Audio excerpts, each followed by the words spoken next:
I love Greek mythology. I do. And because most of us were raised in a nominally Christian culture that believes that the only legitimate religion is Christianity, and therefore Greek mythology is just mythology, most people fail to recognize that Greek mythology was, in fact, religion to a large and very well-developed culture that gave us significant contributions to astronomy, mathematics, medicine, philosophy, not to mention a little thing called democracy. In the Greek mind, religion was intimate, immediate, and present in all parts of living. Their deities were very human-like in that they were not perfect, nor were they omnipresent nor omniscient. They appeared in human bodies, sometimes even taking the form of animals or homeless people to interact with humans so that, they wouldn't be recognized as gods. They had families, often very dysfunctional ones, that I have found the Greek myths to be extremely useful throughout my life. And lately, this one story has been on my mind a lot. The story of Persephone. Now, there's different versions of this story. So my version that I'm going to talk about now is slightly different from the one that Michael had in his story. But it's really the same story, just slightly different version. Persephone was the goddess of vegetation, especially grain, at a time when the cultivation of grain was still a kind of a new technology. She was the daughter of Demeter, one of the oldest gods in the ancient Greek pantheon, who secured the fruitfulness of the earth and guarded both agricultural and native plant life. Hades, the god of the underworld, sees Persephone happily picking flowers with her friends and desires her. Hades abducts, in this version, Hades abducts Persephone and takes her into the underworld, where she is forced to live among the dead.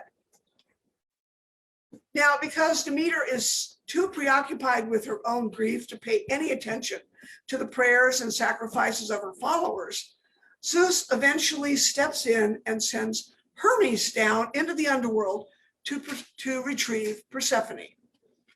Hades says, fine, she can go, so long as she hasn't tasted any of the fruit down here. So Persephone returns to her mother, Demeter's arms. And at this point, Demeter is so overjoyed that she makes the whole world burst forth into bloom, and it becomes glorious spring. Persephone returns. And isn't it glorious? I mean, all of the trees right now are in bloom, and those daffodils have finally come up and open, and spring has to be the most amazing time of the year. But of course, Persephone did eat some of the food of the underworld, and because of that, she must return for some part of the year every winter. We have all been Persephone for the last year. In March of 2020, there we were hanging out with our friends, doing all the fun stuff like picking flowers and visiting our moms or our kids or our grandkids and doing all the things that we normally did. And then boom, in rode Hades, but instead of riding on a black chariot, he appeared in the form of a little microscopic white ball with little red doodads sticking out of it. And he abducted us from our normal carefree lives and hauled us into a kind of an underworld where we have been basically trapped, unable to spend time with our friends or families, unable to attend church in person, constantly, daily, having to think about death, either of our own or of our loved ones. Death seems to be all around us, and we have not really been able to get away from it. But there does seem to be some hope. Hermes flew in with his Caduceus, which is now the symbol of the medical profession, bringing us out of it by way of the various vaccines that are rapidly becoming available. So we're on our way out. But here's the thing. I've been talking to a lot of people who are saying, as soon as I get my vaccine, everything is going back to normal. No, it's not. In the myth, Persephone does indeed return to her mother, and indeed there is a glorious celebration. But Persephone, when she does return to the land of the living, is not the same person as when she left. She is different. She has had a life-changing experience. There is yet another version of the story that maybe you never thought of it like this before, but it really actually is The Wizard of Oz. Now, I confess, I'm talking about the 1939 movie, which I grew up watching year after year on my parents' black and white TV, blissfully unaware that Technicolor was first introduced to audiences the moment that Dorothy opens the door and sees Munchkinland for the first time.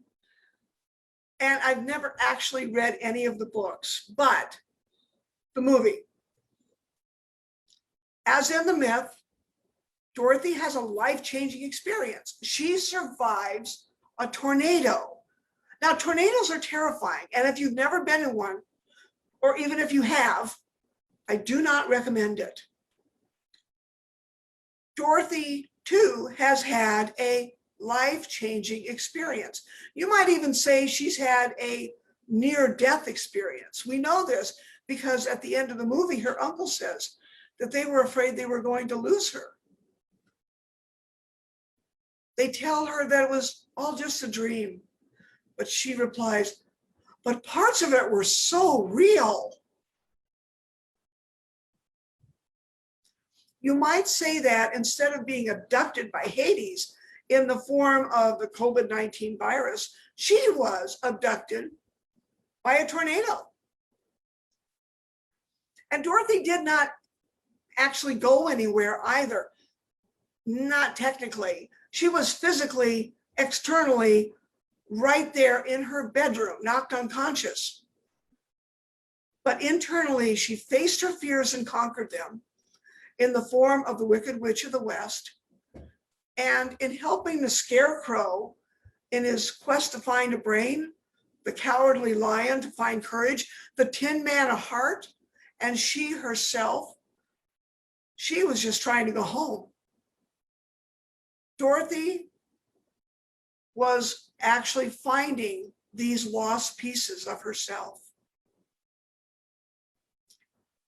In both stories, the protagonist is a teenage girl, but the inference is that when she returns, she is no longer a child, but an adult. She has lost her innocence, but not necessarily in a bad way, in a maturing way, in an evolving way, in a transformational way.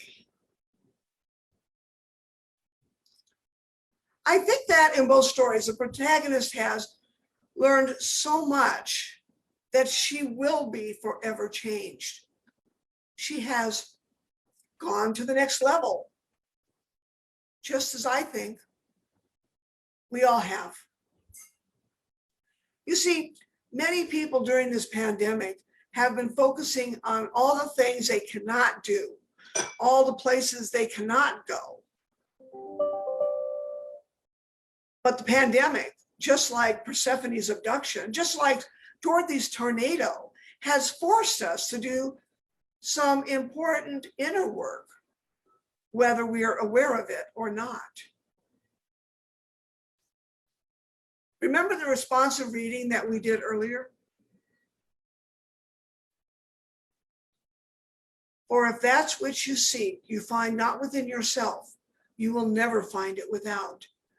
For behold, I have been with you from the beginning, and I am that which is attained at the end of desire. This pandemic experience has been hard. There is no denying it, but hopefully we have all learned from it, as I have, that we are all so much smarter, so much braver, and so much more loving than we ever imagined that we were before. And we have always had the power to go home. That is, be with the people and places that are most important to us, either physically or virtually, because in the end, love is all that matters.